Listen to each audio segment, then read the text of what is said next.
Yo everybody, it's Vegas. What's up? Hey, today we're doing a review on my 2017 Yamaha Grizzly. Or a review on Yamaha Grizzlies altogether, or Yamahas in general, or even the 3-year review on this quad. Anyways, I've owned Yamahas for the last 15 years, and there's a reason behind that. It's because they're extremely dependable, durable, and reliable machines. Whether it's the quads, it's little generators, whatever it is, I've had zero issues with Yamahas. Before this, I owned a 2005 Yamaha Grizzly, had the 686 in it. My wife had the 05 Kodiak 450, and those were absolutely amazing machines. Bulletproof. All I ever did with those bikes was change the oil, clean the air filter, put new tires on it when they needed it. Now I got the 17 Grizzly 700. My wife has a 2019 Kodiak 450. I mean, we stuck with what works for us, what we know is good, reliable machines. All right, so you probably know, or you've read, or you've seen on YouTube, people talk about the 2016, 17s, and 18 Yamaha Grizzlies having overheating issues, burning through oil and all that stuff. I can tell you now, in 3 years, I've never had that issue, especially the overheating. I live in the desert. We all know the desert gets hot, 110, 115, zero issues with that. So like I said, it's a 17, it's got the 708 engine in it.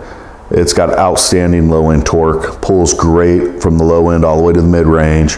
And the top end is, it's decent. It's not the fastest machine out there, but it's a utility quad. I'm not out there drag racing.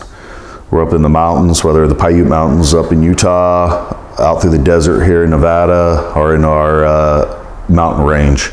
It's basically what we use them for in hunting. And so drag racing, don't care about it. Big difference probably between my 05 and this one is fuel injected. It is nice. I don't have to mess with jetting, just get on it and go. And it's perfect all the time. Let's see. From that, we're gonna go into the transmission. I think Yamaha has hands down the best transmission on the market today. The Ultramatic transmission is absolutely flawless. It is amazing transmission. It's reliable, just like Yamaha is. It's a smooth transition from the low end all the way to the top end. You have 2-wheel drive on these. You have 4-wheel drive, the limited slip. Then if you need to, you could do the 4-wheel locking differentials, and it applies, evenly power to all 4 wheels. I've never had to use it, but it's there. Very smooth, like I said, transmission on it. There's really nothing I can say negative about it. I've had, even for my 05s, I've carried belts just in case something ever happened. Never happened. I have belts on my 17. I got, spare OEM belts for my wife's 19 Kodiak 450. Knock on wood, hopefully never have to use them. But I carry them just in case. But when I've got into that 05 with thousands of miles, the belt looked brand new. But yeah, it's a great transmission, and what's really awesome about this thing is it's downhill engine braking. And you put it in 4-wheel drive, you put the gear selector in low, and this thing will walk down the steepest trails. And I don't care what the terrain is, rock, sand, shell, you name it, it's going to walk down. It's going to keep the rear wheels, all the wheels turning, that way you're not sliding, and get you down the hill. And that feature, especially for my wife, which is more of maybe a novice rider, gives her all the confidence to get down the hills. And it's an amazing feature, and Yamaha just did a great job. They stuck with it, and it's a great transmission. So it's I don't know, it's something that I don't think anybody else comes close to. But again, that's my opinion. All right, suspension. I mean, Yamaha, all their machines, whether it's this motocross bikes, they use the KYB suspension, and it is just, it's great. This bike is heavy. I mean, these utility quads are heavy. They're like almost 700 pounds, 600 and something odd pounds. I carry a lot of weight on the racks, and the suspension is perfect for me. It's 5-way adjustable. You can make it stiffer, harder, depending on you know, what you're doing, whether you're carrying a lot of weight, the terrain you're going to be riding, or whatever. I just, you know, to adjust that, I just jack up, take some of the weight off of each wheel, put a little, I don't know, spanner wrench or a little belt wrench on it, and you just turn those little collars right there, clockwise or counterclockwise, depending on which way you want to go, and it'll stiffen and soften up your suspension. But the suspension works great. That stock suspension's amazing. I mean, I carry a lot of weight, like I said. I'm 6'1", 210 pounds, and it's like riding in a Cadillac. It's that smooth. So yeah. What else? Oh, yeah, from my 05s to our new bikes, power steering. I'll be honest, I really didn't care about that until I rode one with power steering, and I like it. My wife loves it, and I like it. It's pretty nice to have. So that is kind of a big feature. All right.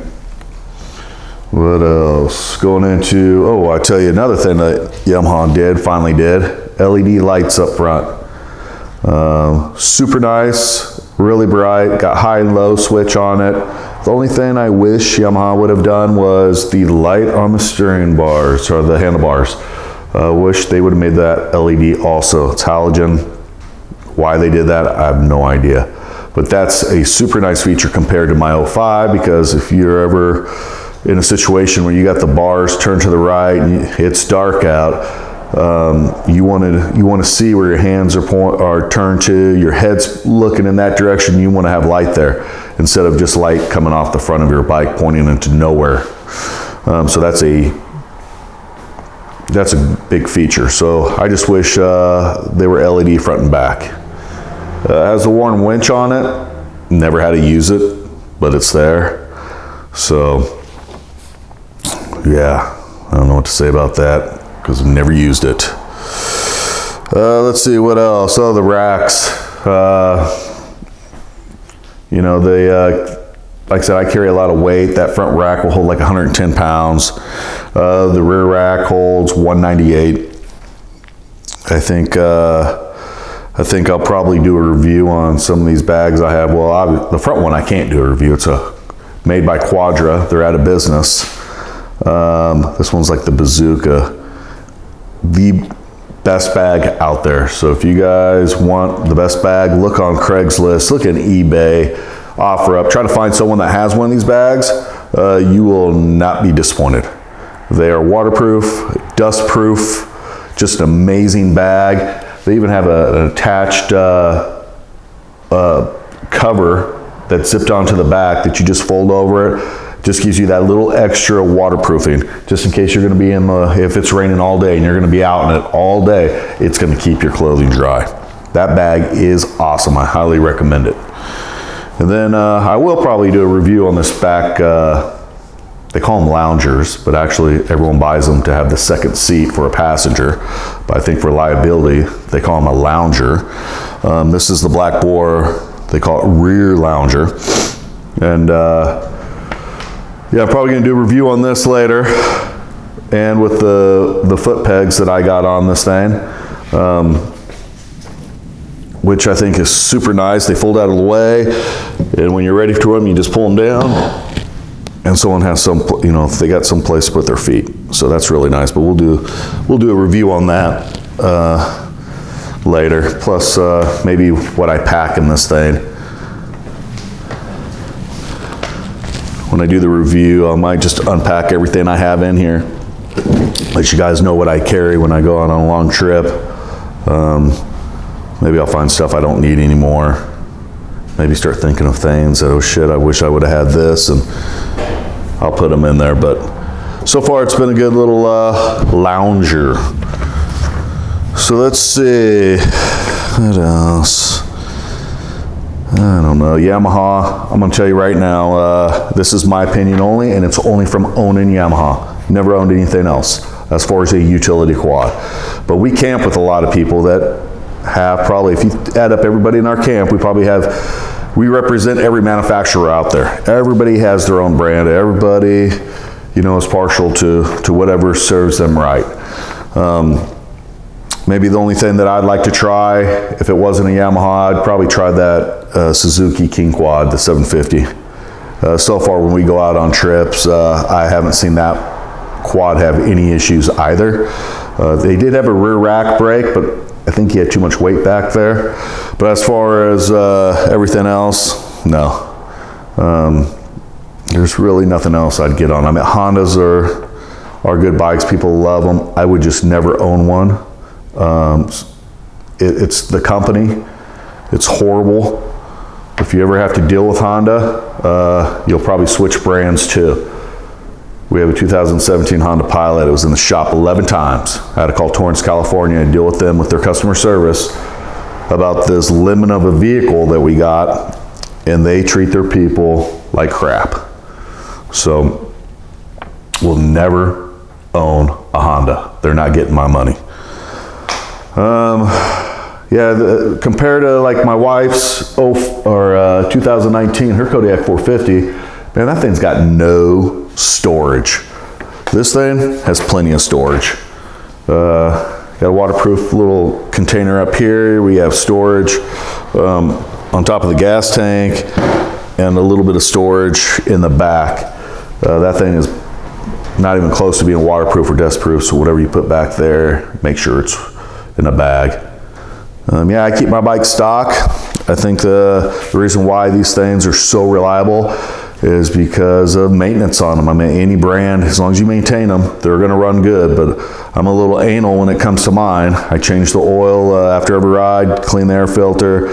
You know, it gives me something to do. It gets me out of the house, in the garage, put some tunes on, and drink some beer, and I keep the bikes clean.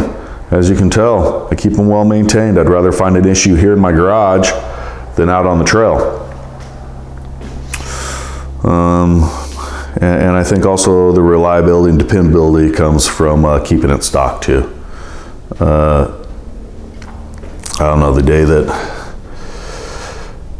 that you see me changing anything, whether it's suspension, because you can spend a lot of money upgrading on suspension, or upgrading on the engine or whatever, is the day that I probably walk into a coffee shop, see that 21-year-old girl behind the counter smile at me. Next thing you know, I'm growing out a mustache and I'm just bought a red Corvette and going through my midlife crisis. That's probably when I'd do anything on this bike other than, I shouldn't say other than, do anything on this bike like suspension or modifications or putting any bling on it.